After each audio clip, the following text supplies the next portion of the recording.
ಫೋನಲ್ಲಿ ಮಾತಾಡ್ತಿರೋ phone seize ಆಗಿದೆ, ಆದ್ರೆ ಅದನ್ನ ರೆಕಾರ್ಡ್ ಮಾಡಿರುವಂತ ಫೋನು ಆ ವ್ಯಕ್ತಿ ಯಾರು ಅಂತ ಏನಾದ್ರು ಬಹಿರಂಗ ಆಗಿದೆಯಾ? ನೋಡಿ, ಎಲ್ಲಾನು ಕೂಡ ನಾವು ನಿಮ್ಗೆ ಹೆಂಗೆ ಹೇಳೋಕ್ಕಾಗ್ತದೆ ಸರ್? ಯಾರು ಮಾಡಿದ್ರು, ಯಾಕೆ ಮಾಡಿದ್ರು, ಯಾರು ಮಾಡಿಸಿದ್ರು? ಈಗ ಅಲ್ಲಿ ಕಾರಾಗೃಹದಲ್ಲಿ ಆಗಬಾರ್ದಂಥ ಚಟುವಟಿಕೆಗಳು ಆಗ್ತಾ ಇದ್ರೆ ಅದನ್ನು ನಿಯಂತ್ರಣ ಮಾಡ್ಲಿಕ್ಕೆ ನಮ್ದಾದಂಥ ಕೆಲವು ಸೂತ್ರಗಳನ್ನು ನಾವು ಬಳಸ್ಕೋತೀವಿ. ಅದನ್ನು ಕೂಡ ನಾವು ಹೇಳ್ಕೊತಾ ಹೋಗ್ಬಿಟ್ರೆ ಕಷ್ಟ ಆಗುತ್ತೆ. It is our duty to ensure conducive environment in the prisons. ಯಾರಿಗೂ ಸ್ವಲ್ಪ ಹಳೇದಿದೆ.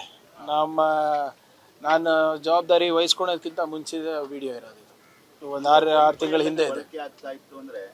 ವೈಫೈಯಿಂದ ಅದು ಸ್ವಲ್ಪ ಮಾಹಿತಿ ತಪ್ಪಿದೆ.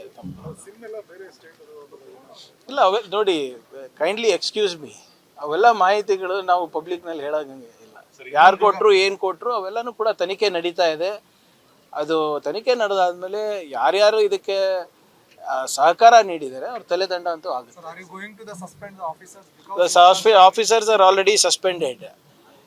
V are going to have a digital infrastructure audit of all prisons. ಏನೇನು ಲೋಪಗಳಾಗಿದೆ, ಹೇಗಾಗ್ತಾ ಇದೆ, ಕೆಲವು ಕಡೆ ಸಿಗ್ನಲ್ ಹೇಗೆ ಬರ್ತಾ ಇದೆ, ಕೆಲವು ಕಡೆ ಸಿಗ್ನಲ್ ಯಾಕೆ ಬರ್ತಾ ಇಲ್ಲ, ಅವೆಲ್ಲನೂ ಕೂಡ ನೋಡ್ಬೇಕಲ್ಲ. ಹಿರಿಯ ಯಾವುದು ಪ್ರಶ್ನೆ ಇಲ್ಲ.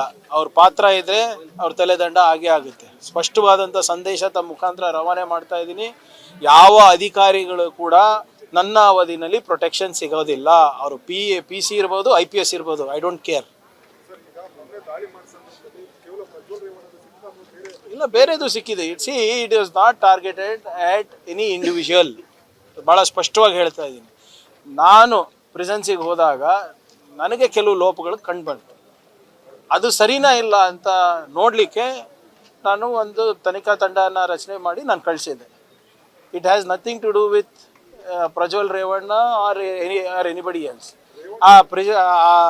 ಆ ವ್ಯವಸ್ಥೆ ಏನಿದೆ ಅದು ನಡೆಸೋ ಜವಾಬ್ದಾರಿ ನಂದಿದೆ. ಅದರಲ್ಲಿ ಲೋಪಗಳೇನಿದೆ ನಾನು ಕಣ್ಣಾರೆ ನೋಡಿದಾಗ ಅದು ಸರಿನಾ ಇಲ್ಲ ಅಂತ ತಿಳ್ಕೊಳ್ಳೋಕ್ಕೆ ನಾನು ನಾವು ರೆಡಿ ಮಾಡಿದ್ವಿ.